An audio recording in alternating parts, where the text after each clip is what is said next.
Assalamualaikum warahmatullahi wabarakatuh. Baik, kita jumpa lagi. Kita akan membahas materi masih tentang proteksi, yaitu bagian kedua, khusus tentang alasan pengenaan tarif. Ya, kalau pada pertemuan sebelumnya ini tentang bentuk-bentuk tarif. Nah, ini memang agak kalau pada bentuk-bentuk tarif ini agak terkesan jelimet karena disajikan dalam analisis grafik ya. Jadi maka nanti kalau ada yang mungkin kurang jelas nanti bisa ditanyakan lebih lanjut dalam diskusi nanti ya. Nah, sekarang saya akan menyampaikan tentang alasan pengenaan tarif ya.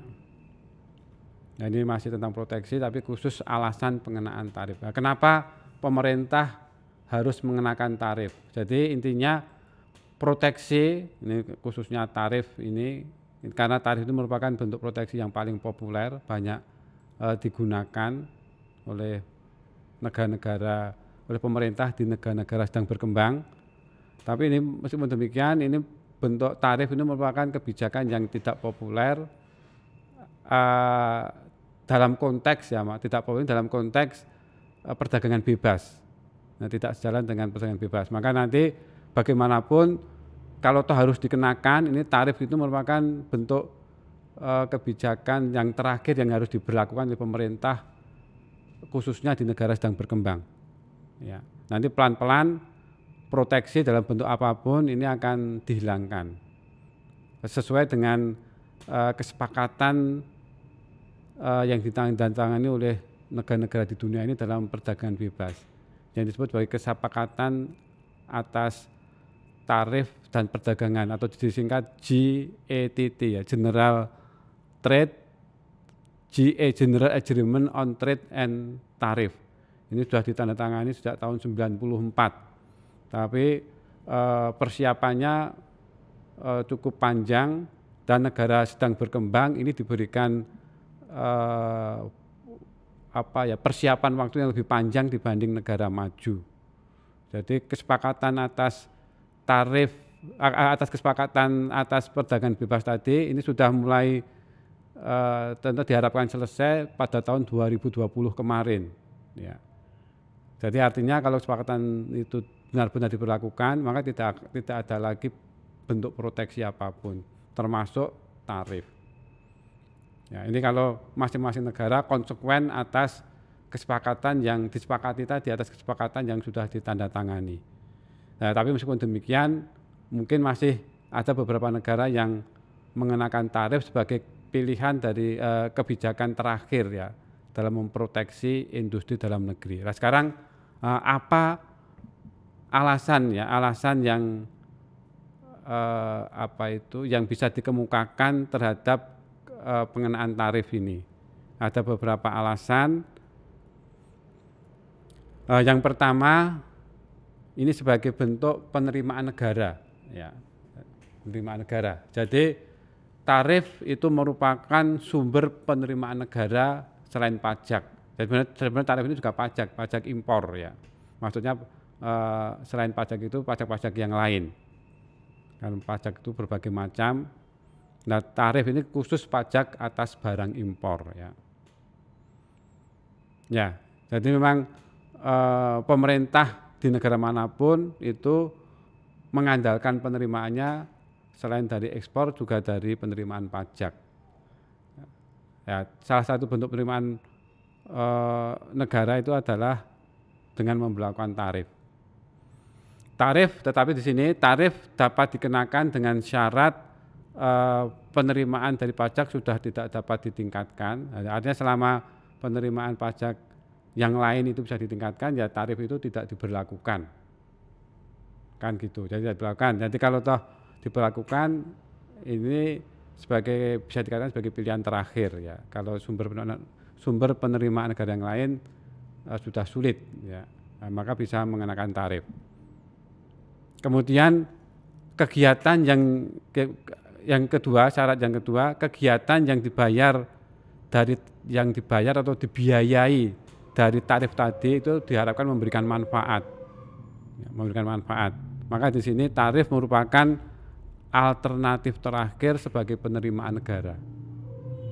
Ya, jadi karena kalau suatu negara itu memberlakukan tarif, maka bisa dipastikan negara lain juga akan melakukan hal yang sama, akan dibalas. Produk ekspornya itu akan dikenakan tarif oleh negara lain juga, kan gitu. Maka dengan adanya kesepakatan GATT tadi, maka ya diharapkan tarif itu sudah tidak ada lagi. Itu kesepakatan ya masing-masing negara dalam perdagangan bebas. Ini alasan yang pertama, alasan penerimaan negara. Kemudian alasan yang kedua, yaitu tarif itu diharapkan dapat memperbaiki dasar penukaran atau term of trade. Tarif tapi dengan syarat ya, tarif ini dapat memperbaiki dasar penukaran bila ada keadaan yang yang menjadi dasarnya sehingga tarif itu bisa memperbaiki dasar penukaran. Itu bila pertama negara yang mengenakan tarif ini merupakan negara besar dalam tanda petik atau negara penting dalam pasar internasional. Jadi negara besar di sini besar kekuatan ekonominya. Nah, kalau sekarang ya seperti negara Amerika, negara Cina dan beberapa negara maju. Kalau negara kecil, mungkin negara berkembang pada umumnya, itu tarif itu tidak akan banyak berdampak, ya, tidak akan bisa memperbaiki dasar penukaran. Jadi tarif bisa memperbaiki dasar penukaran bila negara yang menekan tarif tadi adalah negara besar dalam pengertian kekuatan ekonominya, ya ini. Atau jumlah ekspor dan impornya itu mendominasi ekspor dan impor dunia, mendominasi perdagangan dunia ini. Kemudian yang kedua, tarif bisa memperbaiki dasar penukaran bila negara lain yang produknya terkena tarif itu tidak membalas dengan mengenakan pajak ekspor. Nah ini sulit karena pada umumnya apabila suatu negara itu mengenakan tarif, maka negara lain juga akan melakukan hal yang sama. Nah, maka kalau itu terjadi ya tarif tadi tidak akan memperbaiki dasar penukaran, artinya kan demikian. Jadi tarif bisa memperbaiki dasar penukaran jika negara lain itu tidak membalas mengenakan tarif juga. Alasan ini dikenal sebagai optimum tarif, ya, optimum tarif yaitu tarif atas impor yang membuat harga impor per unit lebih murah. Ya, mestinya tarif itu membuat harga produk impor menjadi lebih mahal karena dikenai pajak. Ya, tapi di sini ini bisa terjadi karena ada dua syarat di atas. Atau dasar penukaran lebih menguntungkan kalau harga produk impor per unitnya lebih murah, ini akan bisa memperbaiki dasar penukaran. Dasar penukaran lebih menguntungkan dan selanjutnya bagian dari manfaat perdagangan yang diperoleh negara tersebut menjadi lebih besar. Nah, jadi beban tarif justru digeserkan kepada negara lain. Ini yang dimaksud dengan optimum tarif. Ya, jadi dasar penukaran itu rasio antara harga produk ekspor dengan harga produk impor. Jadi rasio dasar penukaran itu akan menguntungkan, akan menjadi lebih baik jika perkembangan atau kenaikan harga produk ekspor itu lebih tinggi atau lebih pesat dibanding harga-harga produk impor. Ini dasar penukaran akan menguntungkan negara tersebut. Jadi harga-harga produk impor diharapkan lebih mahal yang diimpor suatu negara, lebih mahal daripada harga produk impor yang dilakukan oleh negara tersebut. Ya, ini alasan kedua. Kemudian alasan ketiga, adanya industri yang menyurut. Industri yang surut atau menurun disebut sebagai diseconomies of scale.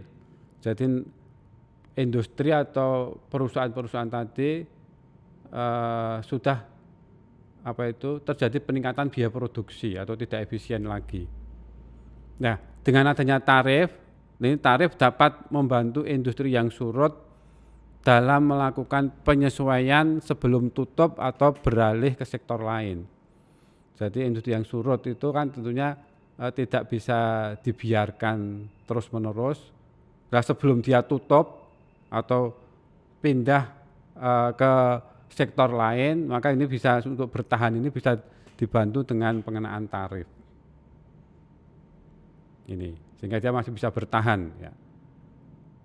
Kemudian yang keempat, diversifikasi, penganekaragaman produk. Diversifikasi itu perusahaan melakukan memproduksi barang-barang yang lain juga, tidak hanya tidak lawan dari spesialisasi, itu diversifikasi. Nah, pengenaan tarif dapat membantu implementasi diversifikasi produksi sebagai upaya menjaga kestabilan perekonomian dalam negeri. Jadi artinya diversifikasi itu suatu perusahaan juga melakukan produksi atas produk-produk yang lain, sehingga ketika harga produk andalannya itu turun masih bisa ditopang atau di backup oleh harga dari penjualan dari produk-produk lain. Nah ini untuk melakukan implementasi diversifikasi ini bisa dibantu dengan pengenaan tarif oleh pemerintah. Ya. Kemudian alasan yang kelima atau alasan yang terakhir terkait dengan infant industry ya. Infant industry yaitu industri yang dimaksud infant industry atau industri anak-anak. Inilah industri yang diharapkan tumbuh dewasa dan efisien, dapat dilindungi dengan tarif. Jadi alasan ini bersifat sementara. Nah ini alasan pada umumnya ini adalah terkait dengan infant industry ini. Jadi karena industri dalam negeri dari negara-negara sedang berkembang, ini pada awalnya ini disebut sebagai infant industry, industri yang baru tumbuh. Nanti kalau sudah semakin dewasa diharapkan akan efisien. Maka untuk mencapai kedewasaan tadi, untuk mencapai industri yang settle atau yang mapan, maka sementara pemerintah bisa memproteksi dengan mengenakan tarif. Ya, tapi ini dengan ada 3 hal yang harus diperhatikan, 3 hal penting yang perlu diperhatikan dengan pengenaan tarif terkait infant industry ini. Infant industry ini adalah pertama, proteksi yang diberikan bersifat sementara. Kedua atau B ya, biaya sosial harus lebih kecil daripada manfaat sosial. Dan yang terakhir C, dalam praktek sulit mengetahui dengan yakin sektor industri mana yang merupakan infant industry, industri anak-anak. Jadi bisa jadi pemerintah itu salah mengidentifikasi sektor industri tertentu yang dikira bisa tumbuh dewasa, ternyata tetap tidak tumbuh atau tidak semakin efisien, malah terus merugi misalkan. Nah, maka pemerintah harus jeli, harus pintar dalam menentukan infant industri atau industri mana yang perlu diproteksi dengan pengenaan tarif. Ya. Ini terkait dengan alasan pengenaan tarif ada 5 hal. Nah, nanti bisa kita diskusikan lagi di diskusi kelas di LMS atau di Google Classroom nanti ya. Ya, demikian materi tentang proteksi bagian kedua, yaitu tentang alasan dari pengenaan tarif. Saya akhiri, wassalamualaikum warahmatullahi wabarakatuh.